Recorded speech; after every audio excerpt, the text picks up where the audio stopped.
오늘 이 말씀을 가지고 항상 나와 함께라고 하는 제목으로 저와 함께 은혜를 나눠보시죠. 이 말씀을 통해서 아버지 하나님의 사랑이 계시될 때에 우리의 삶 가운데 큰 회복이 있으시길 주님의 이름으로 축복합니다. 저는 그림 한 편을 보면서 오늘 이 설교 말씀을 시작하고 싶습니다.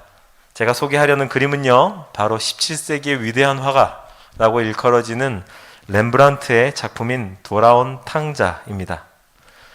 저는 사실 미술에는 문외한이기 때문에 이 그린 렘브란트가 얼마나 위대한 사람인지, 또 이 그림이 얼마나 대단한 작품인지 잘 알지 못하지만 이 그림을 처음 보는 그 순간 그런 것을 아는 게 딱히 중요하지 않겠구나 라고 하는 생각을 했습니다. 본문의 내용을 생각하면서 이 그림을 볼 때에 여러 가지 묵직한 감동을 받을 수 있는데요, 그림이란 것이 그렇다고 하더군요. 저마다의 생각이 다른 만큼 그 다른 생각만큼 받는 어떤 감동의 포인트가 저마다 제각각이기 때문에 여러분의 시야를 제한하는 것 같아서 조금 죄송스럽지만, 그럼에도 제가 이 그림을 보고 얻은 감동을 몇 가지 나누면서 설교를 시작하고 싶습니다. 저는 가장 먼저 제 상상보다 더 볼품없었던 이 탕자의 모습이 눈에 들어왔습니다. 저 노인에게 안겨있는 저 사람 누가 봐도 탕자 아니겠습니까? 적어도 제 상상 속에서 탕자는 조금은 세련되고 나이스한 모습일 거라고 상상을 했었습니다. 그런데 머리가 모조리 밀려버린 저 모습을 보면서 그가 당했을 수치와 치욕이 느껴지는 것 같아서 순간 숙연해지기까지 했습니다. 아무리 재산을 탕진했다고는 하지만 그래도 세상의 성공과 자신의 자유를 찾아 꿈꾸며 떠났던 청년이 조금 멋지지 않았을까라고 생각했던 제 생각과의 큰 이 격차가 느껴졌기 때문이 아닐까 생각해 봅니다. 게다가 발이 보이십니까? 저 먼지투성이에 벗어진 발과 반쯤은 닳아 없어진 것 같은 맨발, 그리고 신발, 그가 아버지의 집에 돌아오기까지 얼마나 고생했을까를 느끼게 해주는 수백 마디 설명보다 더 묵직한 무언가를 전해주는 바로 저 신발 말이죠. 또 렘브란트가 일부러 감춘 듯한 저 탕자의 표정이 또 하나 저로 하여금 많은 생각을 하게 했습니다. 자세히 보시면 눈, 코, 입이 잘 보이지 않습니다. 세월이 흘러서 닳아 없어진 게 아니라 일부러 그리지 않은 것이죠. 그는 지금 어떤 감정일까? 무슨 생각을 하고 있을까? 울고 있는 것일까? 아니면 자신의 계획대로 되었다고 비열한 웃음을 짓고 있는 것일까? 도무지 알 길이 없지만 어쨌든 성경도 더 이상 말해주지 않고 화가마저도 그 표정을 감추어 버렸으니 알 길이 없죠. 이 그림 한 폭을 보고서도 제가 이처럼 많은 생각을 할 수 있는 이유는 아마도 제가 이 그림의 배경이 되는 스토리에 대해서 이미 알고 있기 때문일 것입니다. 성경에는 예수님의 탄생을 비롯해서 다윗과 골리앗의 이야기, 솔로몬의 지혜로운 판결처럼 믿지 않는 사람들도 잘 알고 있는 여러 가지 유명한 이야기들이 실려 있죠. 이 이야기도 바로 그 대표작 가운데 하나입니다. 때문에 저 역시도 이 유명한 스토리를 이미 알고 있는 한 사람으로서 누군가가 이 그림을 막 부연 설명해 주지 않아도 알고 있었던 스토리에 기반해서 이 그림에서 여러 가지 감동을 얻을 수 있었습니다. 이 이야기가 유명한 만큼 우리는 그저 이것을 돌아온 탕자의 이야기라고 기억하기 쉽습니다. 하지만 정말 이 이야기의 제목이 돌아온 탕자일까요? 저 역시도 무의식 중에 그렇게 생각하고 있었기 때문에 이 그림을 보는 내내 탕자로 여겨지는 이 헐벗은 청년에게만 집중해서 그의 표정, 그의 머리, 그의 옷차림새, 무릎 꿇은 모습, 신발, 벗겨진 발, 이러한 것들에 여러 가지 생각을 하게 되었습니다. 그런데 적어도 제가 가진 성경을 비롯해서 제가 확인할 수 있었던 여러 권의 성경은 이 이야기의 소제목을 제 상식처럼 돌아온 탕자라고 붙이지 않고 있다는 점을 발견했습니다. 적어도 제 성경에는 이렇게 제목되어 있더군요. 잃은 아들을 되찾은 아버지 비유. 그래서 저는 호기심이 생기기 시작했습니다. 이 이야기가 어쩌면 내가 생각하고 알고 있는 것과는 조금 다른 강조점이 있을 수 있겠구나, 조금 다른 이야기일 수 있겠구나 하는 생각으로 여러 번 본문을 읽어보았습니다. 우리의 선입견대로라면 작은 아들의 이야기에서만 끝이 났었을 것이고, 다른 것들은 딱히 강조할 만한 것을 발견하지 못했을 것입니다. 그런데 이 이야기에는 작은 아들의 이야기만 실려있지 않았고 앞서 말씀드린 것처럼 돌아온 탕자의 비유 내지는 잃어버린 아들의 비유가 아닌 잃어버린 아들을 다시 되찾은 아버지의 비유라고 제목되어 있었죠. 그 의문을 갖는 순간 이게 아들의 이야기가 아니라 아버지의 이야기이구나. 아버지에 대해서 이야기하고 싶은 것이었구나라는 사실을 깨닫게 되었습니다. 이 생각을 가지고 한 걸음 물러서서 이 본문이 기록된 누가복음 15장을 보니까 조금 더 많은 것들이 눈에 들어왔습니다. 누가복음 15장에는 세 가지의 이야기가 실려 있습니다. 99마리의 양을 두고 찾아 나선 한 마리의 잃어버린 양을 찾아 나선 목자의 비유, 그리고 10드라크마를 갖고 있었는데 잃어버린 한 드라크마를 찾아 나선 이 과부의, 이 여인의 비유, 그리고 마지막으로 잃은 아들을 되찾은 아버지의 비유. 세 가지 이야기다 무언가 잃어버린 그 주체가 주인공이었다라고 하는 사실을 알게 된 것이죠. 그뿐만이 아니었습니다. 저는 너무나 이 탕자를 뜯어보느라 골문한 나머지 없는 사람처럼 취급을 했던 또 한 사람이 이 그림에 그리고 이 이야기에 있었습니다. 그는 바로 집에 남아 있었던, 아까 그 그림에서 멀뚱히 옆에 서 있었던 큰아들이었습니다. 성경에 관심이 많거나 신앙의 연수가 오래되신 분들은 적어도 이 큰아들에 관한 설교 한 번쯤은 들어보셨을 것이라고 생각합니다. 작은 아들에 비해서 우리의 관심이 많이 쏠려지지 않는 바로 이 큰아들.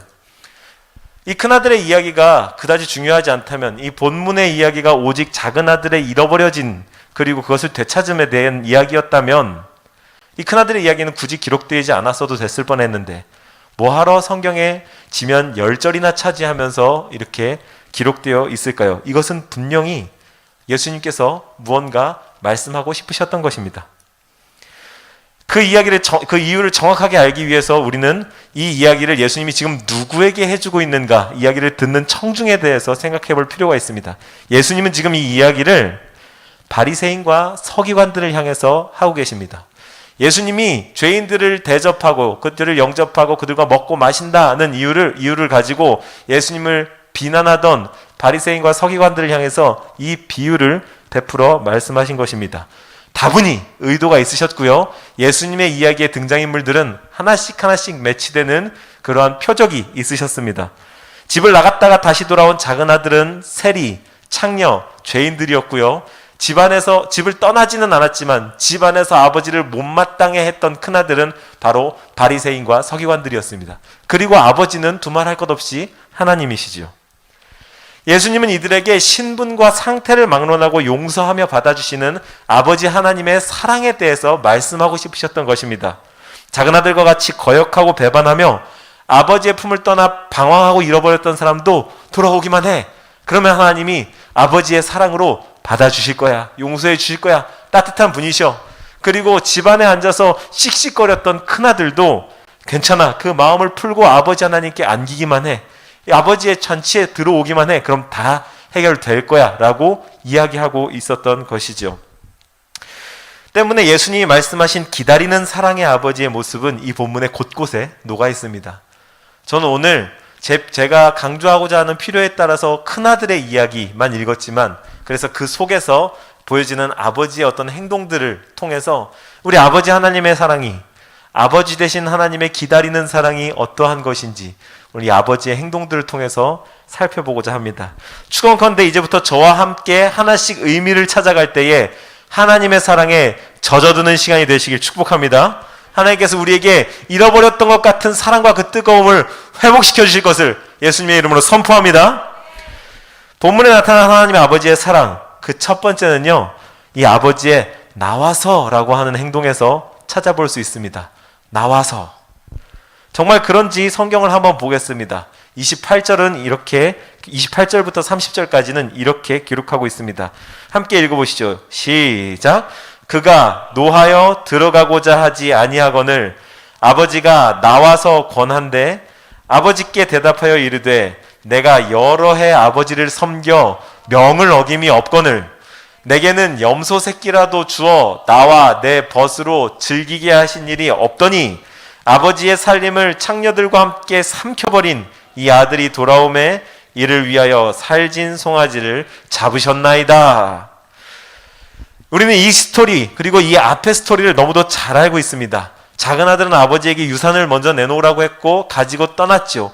다 탕진해버리고서 돌아와서는 아버지 나를 품꾼의 하나로라도 써주시면 좋겠습니다 라고 했는데 아버지가 아무 조건 없이 받아주고 잔치를 열어주십니다.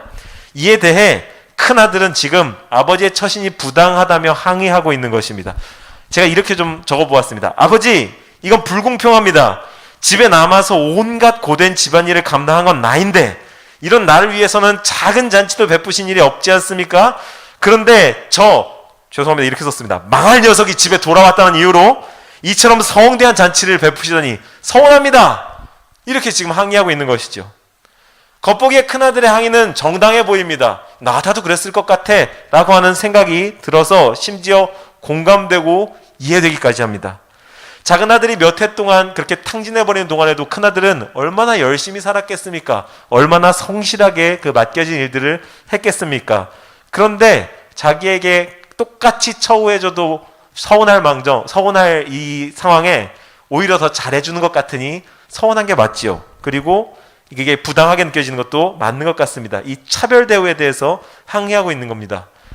그런데 이 마음을 한번 자세히 살펴보시죠. 큰아들의 마음을 잘 뜯어보고 우리의 공감되는 마음을 잘 뜯어보면 거기에는 아버지는 불공평하다라고 하는 전제가 깔리게 됩니다. 그 전제가 있을 때에 우리의 항의와 우리의 불편한 마음이 정당화되는 것입니다. 큰아들은 아버지를 정의롭거나 공평하지 않은 사람, 여태 충성하고 옆을 지킨 사람을 나를 되레 역차별하는 사람으로 생각하고 있는 것입니다. 그런데 정말 아버지가 그랬나요? 본문을 다시 한번 봅시다. 28절에는 이렇게 기록되어 있습니다. 그가 노하여 들어가고자 하지 아니하거늘 아버지가 나와서 권한대. 아버지가 나왔다라고 말하고 있습니다. 지금 아버지가 어떤 상황입니까? 그는 잔치를 베풀어 놓은 호스트로서 그 잔치에 흥이 꺼지지 않도록 음식과 술이 닳지 않도록 계속해서 제공하면서 손님들을 섬겨야 하는 의무가 있는, 그것은 그 당시 사회에서 아주 큰 의무이자 책임이었습니다. 하지만 그것을 내버려두고, 잔치 자리를 내버려두고, 그리고 아들이 주인공이라고 생각하고 있는 이 작은 아들, 동생마저도 내버려두고 큰아들에게 달려 나왔습니다. 그리고 권하고 있는 것이지요. 이것이 무엇을 의미합니까? 바로 이 잔치보다, 이 잔치에 참여한 그 어느 귀빈보다 난 네가 더 소중하단다. 나에겐 네가 더 중요하단다. 큰아들은 동생과 자신을 차별한다고 생각했기 때문에 분개했지만 아버지는 두 아들을 향해서 사실 똑같은 액션을 취했다는 점을 기억합시다. 아버지는 작은 아들이 아직도 거리가 먼데 저 멀리에서 보일 때에 집에서 달려나가서 그 작은 아들을 영접했습니다. 그리고 큰아들이 집으로 들어오려 하지 않자, 잔치에 참여하려 하지 않자 그 집에서 나가서 큰아들을 설득하고 권했습니다. 집이 어디인지 생각해 봅시다. 집이 무엇입니까? 이 본문에서의 집은 귀향의 축제가 벌어지는 곳입니다. 기쁨이 가득한 곳입니다. 아들이 있었어야 되는데 떠났다가 잃어버려졌다가 되찾은 잔치의 현장입니다. 아버지가 주인 되는 곳, 아버지의 집, 아버지의 나라, 이게 무엇입니까? 천국입니다. 아버지가 계시는 곳, 아버지가 주인 된 나라. 아버지가 천국된 집에서 뛰쳐나와서 이 땅에 온 것처럼, 그 동생을 맞이하러 나간 것처럼, 큰아들을 맞이하러 나간 것처럼 아버지는 이 천국이라고 하는 처소를 버리고 죄악이 가득한 세상에 왔다. 그 천국을 떠나왔다. 이게 무엇입니까? 예수님의 이야기입니다. 우리는 이 사실에 감격해서 우리의 평생을 예수님께 드리기로 결단했던 삶을 살고 있는 그런 사람들입니다. 예수님 감사합니다. 날 위해 이 땅에 오시다니요. 날 위해서 내 인생에 찾아와 주시다니요. 그 좋은 하늘 천국 집을 떠나서 나라고 하는 누추한 이곳으로 오시다니요. 주님 감사합니다. 사랑합니다. 라는 마음으로 신앙생활을 시작했죠. 때문에 이 예배 앞에 앉아 계실 겁니다. 그런데 어느 날부터인지, 언제부터인지 알지 못하게, 그래, 그런 감격은 불신자들이 처음 돌아올 때 겪는 거야. 저 뜨거운 어떤 사람들만 매번 경험하는 거야. 나도 그런 일이 있었지. 라고 생각하면서 이제는 그 기쁨에서 점점점 멀어지고 그 아버지가 나와서 영접하는 것은 나랑은 상관없는 일이라고 생각하는 경향이 생깁니다. 그런데 전통적인 견해를 따라서 이 예수님께서 타겟팅한 사람들을 생각해 보았을 때 흡사 바리새인과 같지 않았던 사람들, 바로 우리들이 예수님이 우리를 향해서 찾아오셨다는 사실을 잊고 있지는 않은지 저는 오늘 그 지점을 생각해 보자고 말씀을 드리는 것입니다. 하나님은 잃어버린 자녀들, 둘째 아들과도 같은 사람들을 위해서도 천국을 떠나서 이 땅에 오셨지만 나와 같은 사람들, 큰아들과 같은 사람들, 바리새인과 같은 사람들, 여전히 믿고 있는 사람들, 오래전에 믿음을 결단한 기신자들을 위해서도 이 땅에 오셨다는 사실을 기억해야 합니다. 이것은 절대로 변하지 않는 진리입니다. 두 번째로 아버지의 마음을 잘 보여주는 단어는 바로 예라고 하고 부른 아빠의 이 아들을 부르는 호칭이었습니다. 아버지로서 아들을 예 하고 부르는 것은 당연하지 않은가 생각하실 수 있겠지만 먼저 일단 본문을 살펴보면서 생각해 보시죠. 29절에는 아버지께 대답하여 이르되 내가 여러 해 아버지를 섬겨 명을 어김이 없거늘 이라는 표현이 등장합니다.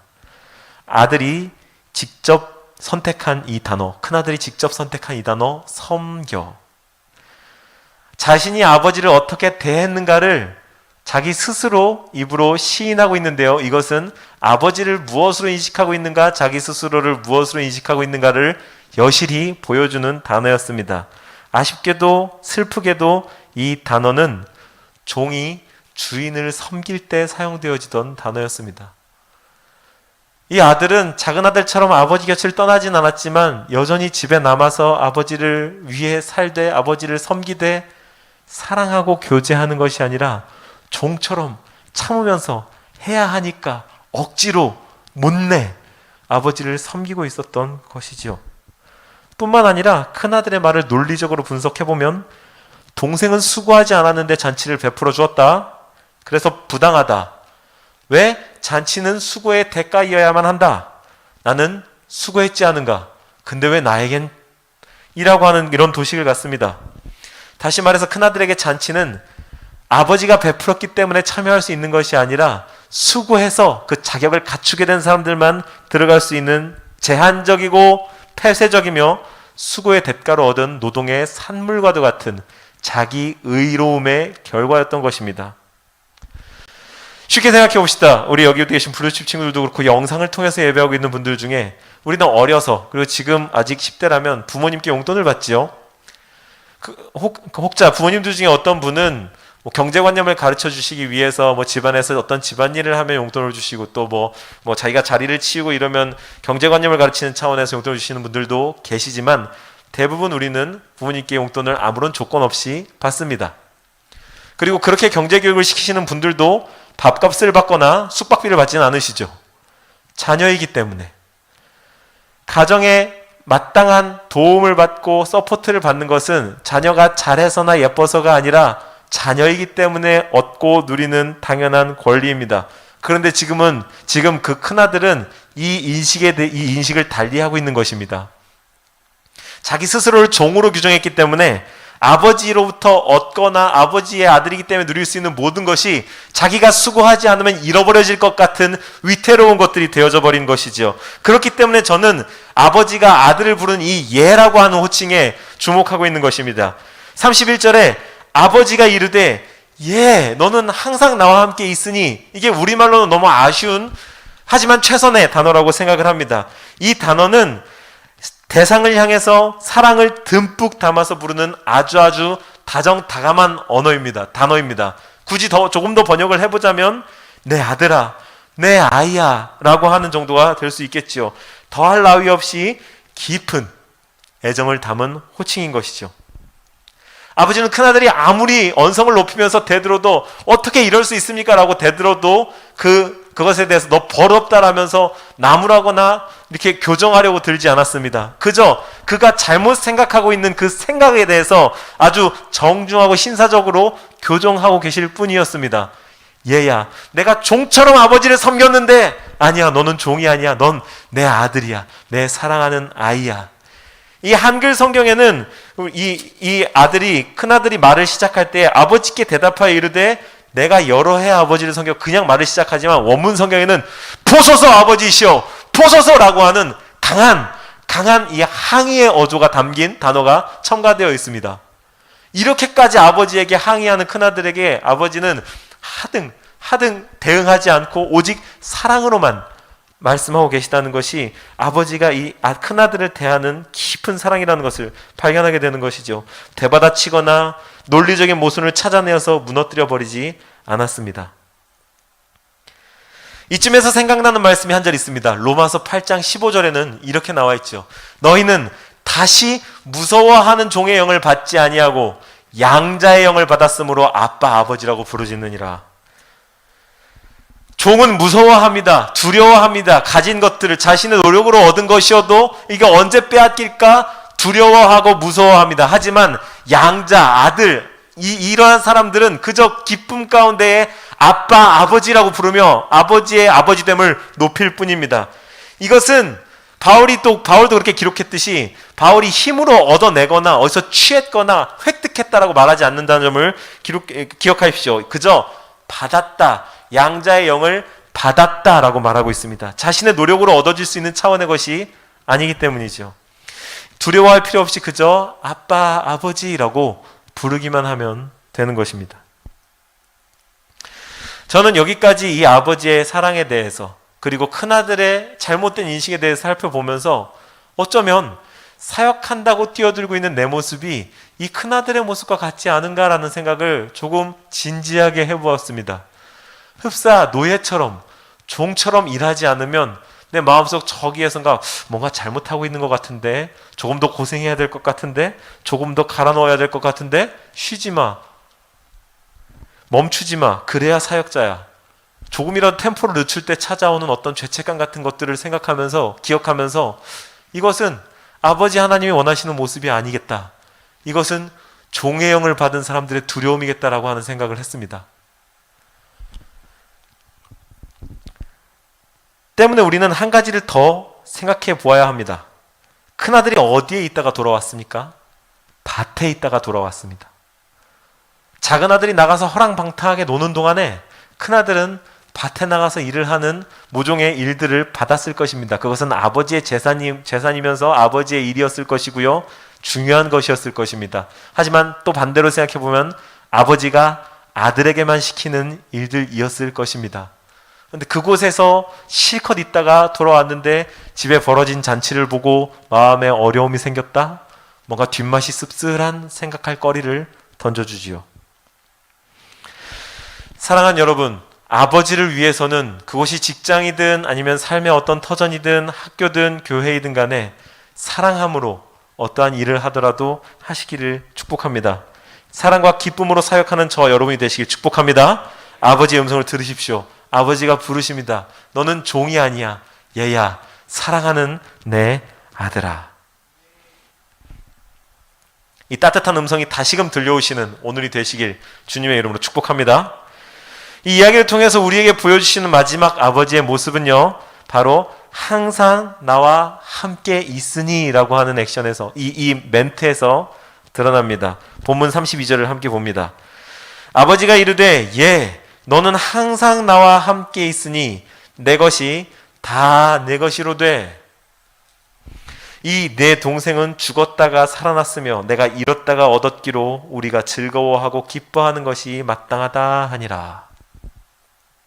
자신에게는 염소 새끼 한 마리조차 주지 않았노라고 종된 마음으로 원망하는 아들에게 아버지는 엄청난 반전을 던집니다.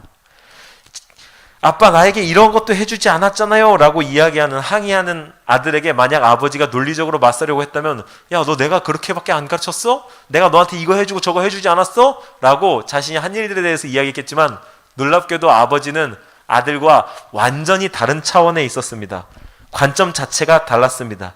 아버지의 말은 아들의 아들 된 가장 큰 특권은 아버지의 재산을 유산으로 받을 수 있는 상속권 따위나 아버지가 열어주는 성대하고 화려한 잔치의 주인공이 되는 것 정도가 아니라 아버지와 항상 함께 있을 수 있는 존재적인 권리다 라고 말하고 계십니다. 아버지와 함께 있는 것이 가장 좋은 것이라는 것.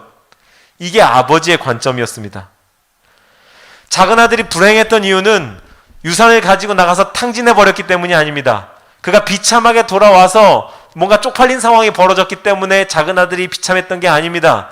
작은 아들은 아버지를 떠나는 그 순간 아버지와 단절되었기 때문에 비참해진 것입니다. 만약 그가 그 재산을 가지고 나가서 사업적으로 세상적으로 어떤 큰 성공을 거뒀다 한들 그는 아버지와 단절되었기 때문에 이미 그에겐 가장 좋은 기쁨이 끊어져 버린 것이었습니다. 바로 이 측면에서 우리는 복의 개념을 생각해야 합니다. 오늘 우리가 드린 찬양에도 시편 84편의 말씀이 있었고 우리 지난주에 성경 말씀으로 또 그렇게 들었지요. 정말 복이 무엇입니까? 복된 삶이 무엇입니까? 아버지와 함께하는 삶입니다. 주의 집에 거하는 자는 복이 있도다. 제가 이런 얘기를 지어내서 하거나 어떤 의도를 가지고 여기까지 김 목사님이랑 작정하고 이런 얘기를 합니까? 아닙니다. 같은 성경으로 같은 하나님을 증거하고 있습니다. 하나님께서 보시는 관점은 떠나보낸 아들, 잃어버렸던 아들을 되찾은 아버지의 관점은 가장 좋은 것은 나와 연결되어 있는 것이다. 그것이 복된 삶이다. 참된 복이다. 라고 하시는 말씀입니다. 그러니 어떠한 행위 자체가 복이 아니라 행위가 복이 아니라 우리의 존재 자체가 주님과 연결되어 있을 때 그것이 복된 사람임을 여러분 믿으십시오. 그렇기 때문에 항의하는 큰아들을 향해서 아버지는 네가 가진 복을 세워봐라. 넌 지금 나와 함께 있지 않니? 그게 가장 좋은 것이라는 걸 알아주었으면 좋겠다라고 따뜻하게 계속해서 권면하고 있는 것이죠. 그런데 놀라운 점은 이뿐만이 아닙니다. 32절을 한 번 더 볼까요? 이 내 동생은 죽었다가 살아났으며 내가 잃었다가 얻었기로 우리가 즐거워하고 기뻐하는 것이 마땅하다 하니라. 아들을 잃어버린 건 분명히 아버지인데 이것을 되찾은 그 기쁨을 누리는 잔치는 우리가 함께 기뻐해야 한다. 우리가 함께 기뻐하자라고 아버지의 기쁨에 아들을 초청하고 있는 것입니다. 우리는 이 잔치가 왜 벌어지게 됐는지를 한번 진지하게 생각해 보아야 될 필요가 있습니다. 이 잔치는 작은 아들이 아버지 나 돌아왔으니까 나 위해서 잔치 좀 한번 열어주십시오 해서 시작되지 않았습니다.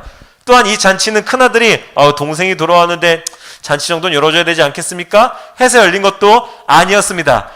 그 작은 아들은 나를 종이 하나로만 받아주셔도 내가 감당하기 어렵겠습니다 라고 하면서 비굴한 자세로 종이 될 각오와 작정으로 들어왔는데 아버지가 아니다, 나는 죽었다 살아난 아들을 얻었다, 기뻐하자라고 하면서 자기가 기뻐서 연 잔치였습니다.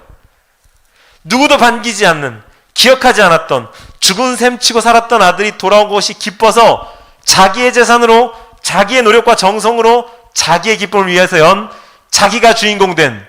그러니 우리는 이 잔치의 주인공이 작은 아들인 것처럼 생각하고 불편했던 큰아들의 인식도 틀렸다는 점을 기억해야 됩니다. 이 잔치의 주인공은 아버지였습니다. 그렇기 때문에 이 차원에서 큰아들은 사실 우리의 생각보다 집에 남아있었기 때문에 우리는 많이 용서해주고 싶어 하지만 우리의 생각보다 훨씬 더 큰 페르나였습니다. 소극적이었을 뿐이죠. 지금 큰아들은 이 아버지의 기쁨에 참여하기를 거부하고 있습니다. 그가 진정으로 바라는 것이 아버지의 기쁨이 아니었다는 말입니다.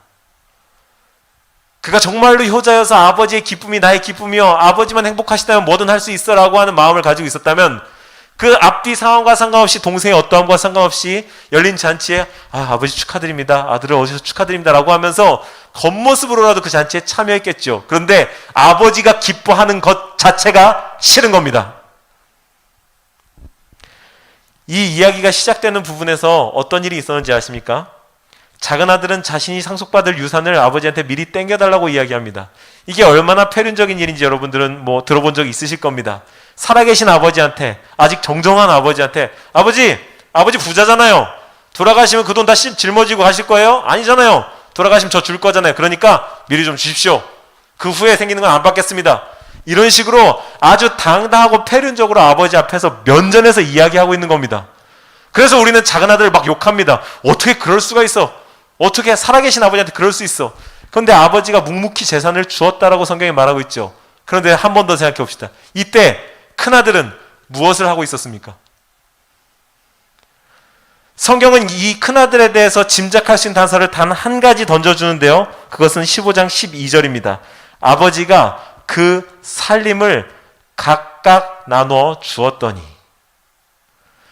큰아들이 거절했다던가 어떻게 이걸 받을 수 있습니까? 아직 아버지가 살아계신데 저 페르나 같은 녀석, 내가 저 녀석을 혼쭐을 내주겠습니다. 네가 인간이라면 그럴 수 있냐? 어떻게 살아계신 아버지한테 그럴 수가 있어? 너 혼 좀 나봐야겠다. 온 동네에 망신을 주고 아버지의 체면을 위해서 나서서 싸웠어야 하는데, 그게 아버지의 아들 된 도리인데 큰아들은 아무런 액션도 하지 않고 그저 각각 나누어주는 유산을 조용히 받고 비겁하게 그 작은 아들 동생의 폐륜에 동참하였습니다. 아무 말도 하지 않았습니다. 비록 소극적이었을지라도 궁극적으로는 이 폐륜에 동참한 몸만 집에 남아 있었을 뿐인 아버지로부터 잃어버려진 바 된 이 영혼이라는 점은 작은 아들이나 큰 아들이나 둘 다 매 한 가지였던 것이죠. 우리 밴드 올라와 주시겠습니까? 사실 우리 모두는 큰 아들입니다. 굳이 우리가 큰 아들입니다 앞서서 이렇게 말씀하진 않았지만, 힘주어 말하거나 굳이 대입하려 하지 않아도 이것은 부인할 수 없는 사실입니다. 우리는 몸만 집에 남아있을 뿐 끊임없이 아버지로부터 떠나고 싶어하는, 본능적으로 죄악을 사랑하는, 그리고 죄악된 삶을 갈망하는 큰아들입니다. 근데 우리가 다 알기로 가장 큰 죄가 무엇입니까? 가장 큰 절망이 무엇입니까? 창조주 그리고 사랑의 아버지와의 단절입니다. 아버지와 사랑으로 연결되어 있음을 구속과 속박으로 여긴 채 끊어지기만을 기대하는 죄. 우리는 은근히 이 죄를 사랑하고 좋아하는 사람들입니다. 지난 2020년을 돌아봅시다. 지난 2020년을 돌아보면 무엇이 남나요? 오늘 지금 이 순간과 2020년도의 1월 10일이 뭐가 가장 다른가요? 저와 여러분은 마스크를 쓰고 있습니다. 우리는 이 질병을 멈추게 하기 위해서 적극적으로 방역 지침과 여러 가지 수칙에 참여해야 합니다. 동참해야 합니다. 맞습니다. 그래서 저도 오늘 마스크를 끼고 올라왔습니다. 그런데 저는 이런 생각을 해보았습니다. 어쩌면 우리는 모두 이 마스크를 반가워하고 있지는 않을까? 얼마나 좋습니까? 내 표정 숨길 수 있고, 표정 관리하지 않아도 되고, 다른 사람에게, 얼굴 마주치기 싫은 사람에게 피할 수 있는 적당한 핑계죠. 거리두기, 내가 싫어하는 사람, 가까이 오지 않았으면 하는 사람에게 너무나도 좋은 핑계이고, 다가가기 부담스러웠던 사람한테 내가 굳이 가지 않아도 되는 좋은 핑계가 되어버린 이 코로나와 마스크. 우리의 말씀 앞에서의 리얼한 반응을 감춰줄 수 있는 이 온라인 예배가 어쩌면 더 편안하지는 않은지, 은혜롭거나 내 영이 만족되어지는 게 아니라 그저 내 마음과 육신을 편안하게 해주고만 있지는 않은지, 어쩌면 우리는 이 뒤에 좀 더 오랜 기간 숨어 있을 수 있기를 슬며시 바라고 있지는 않을까, 저는 생각해 보았습니다. 저는 지금 온라인이나 오프라인 어느 한쪽이 더 성경적이거나 맞고 어느 한쪽은 틀리다 이렇게 하지 말자는 얘기를 하는 것이 아닙니다. 저는 지금 우리의 중심에 대해서 이야기를 하고 있습니다. 예수님을 부인하거나 신앙을 저버리는 작은 아들과도 같은 적극적인 폐륜을 저지르진 않았으니까 나는 괜찮아. 여러분, 이 마음은 큰아들의 마음입니다. 사랑하는 큰아들 된 여러분, 변한 것은 달력뿐이요 우리가 마스크를 쓰고 있다는 사실뿐입니다. 하나님의 사랑은, 그리고 우리의 잃어버린 바 되었다가 되찾았던 이 은혜는 하나도 변한 것이 없습니다. 그러니 그 자리로 돌아가지 마십시오. 큰아들이 집 밖으로 뛰쳐나가려는 것을 아버지는 계속해서 붙잡고 설득하고 따뜻한 말로 잔치에 들어오기를 권하고 있습니다. 하나님은, 아버지는 작은 아들을 그렇게 하셨던 것처럼 극적으로 안아주면서 와락 끌어안을 수도 있지만, 큰아들에게 그랬던 것처럼 계속해서 얘야, 사랑하는 아들아, 잔치에 참여해라, 우리가 이걸 기뻐해야 하지 않겠니? 너도 그렇게 생각할 줄 믿는다, 조금만 더 힘내자라고 따뜻한 어조로 지속적으로 설득하시기도 합니다. 그러니 당신의 마음에 이제 나의 오랜 신앙의 태만이 끝나길 바라는 마음이 있다면 지금 결단하십시오. 그것은 주님의 음성입니다. 나의 이 사랑의 아버지를 외면했던 것들을 주님 이제 내가 멈추겠습니다. 주님 앞에 다시금 서겠습니다. 그 사랑의 하나님 앞에 반응하겠습니다. 이제는 그 사랑에 반응합시다. 여태껏 고집과 자존심, 분위기를 핑계로 버텼다면 이제 그 사랑의 하나님의 어떠함을 한번 하나하나 세워보십시오. 여러분들에게 그럴 수 있는 아주 하나님의 마음을 잘 표현한 가사로 된 찬양을 준비했습니다. 주님은 당신을 멱살 잡고 뜯어 고치려고 하고 계시지 않습니다. 기다리고 계시고요, 인내하고 계시고요, 우리가 큰아들과 같이 그러한 폐륜에 가담하였다 하더라도 하등 신경 쓰지 않고 우리를 사랑하고 계십니다. 하나님의 사랑을 사모하는 자, 하나님의 평안을 바라보는 자, 너의 모든 것 창조하신 우리 주님이 너를 얼마나 사랑하시는지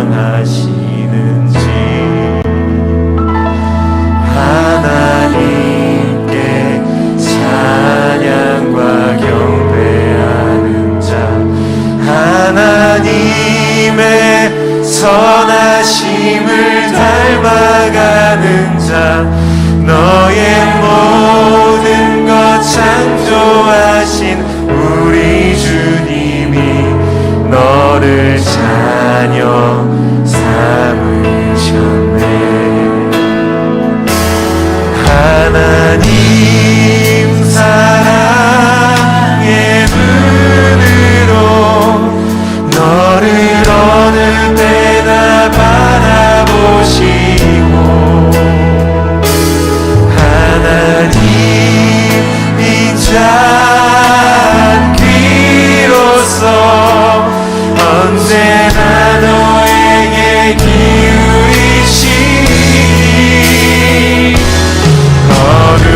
어두움에 밝은 빛을 비춰주시고 너의 작은 시름에도 응답하시니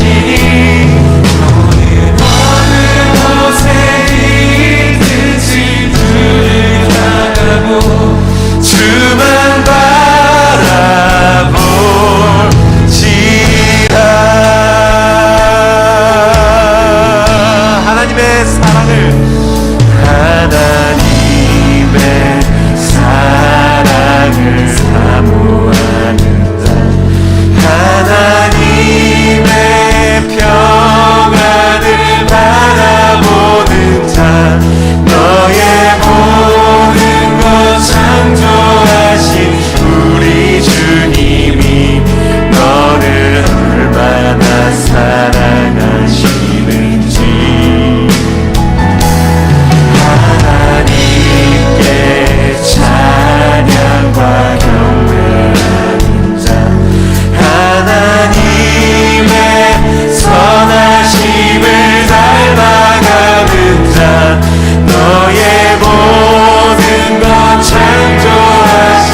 아버지의 사랑이 이렇습니다. 우리가 어두움에 있을 때 빛으로 찾아와서 밝혀주시고, 우리가 아무 말도 할 수 없어서 신음만 하고 있을 때에 주님, 우리의 그 신음소리를 듣고 중보하여 주시지요. 그러니 우리가 그 사랑의 주님을 다시, 아버지와의 관계를 다시 회복할 때에 한 가지 더 기도를 드려야 할 것은, 하나님, 이 사랑을 우리가 살아내기를 원합니다. 받고 끝나는 것이 아니라 하나님을 사랑하고 이웃을 내 몸과 같이 사랑하라는 주님의 계명에 따르기를 원합니다. 그러니 하나님, 우리에게 사랑을 부어 주시옵소서. 아버지와 연결되어 있는 사랑이 회복되어지게 하시고, 그 회복으로 말미암아 이웃을 사랑하게 하여 주시옵소서. 아가페의 사랑이 일어나며 필리아의 사랑을 전하는 우리가 되어지게 하여 주시옵소서. 사람은 무엇으로 사는가라고 하는 톨스토이의 책이 있습니다. 거기에 사랑이 있는 곳에 신도 있다라고 하는 유명한 소설이 실려 있어요. 거기에 주인공인 이 마르틴은 어느 날 예수님을 인격적으로 경험하고 만나게 되며 찾아오실 것이라고 하는 영적인 경험을 합니다.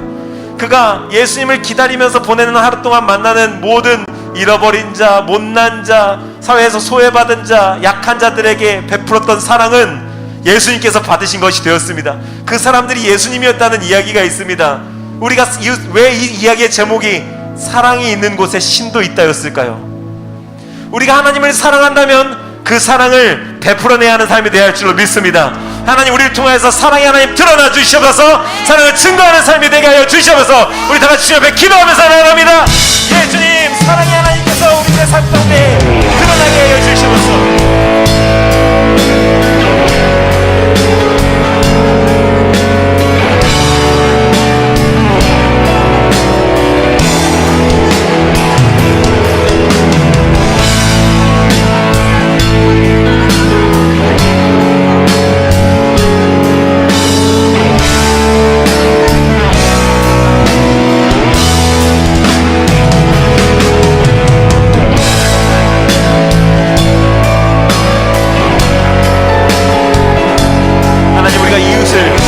가족을 이 코로나 기간 동안에 가장 가까이 있어야만 하는 가장 친한 친구, 가장 친한 직장 동료, 가장 친한 학교의 친구, 가장 친밀한 나의 가족들, 나의 베스트 프렌드를 주님의 사랑으로 더욱 사랑하게 하여 주시옵소서.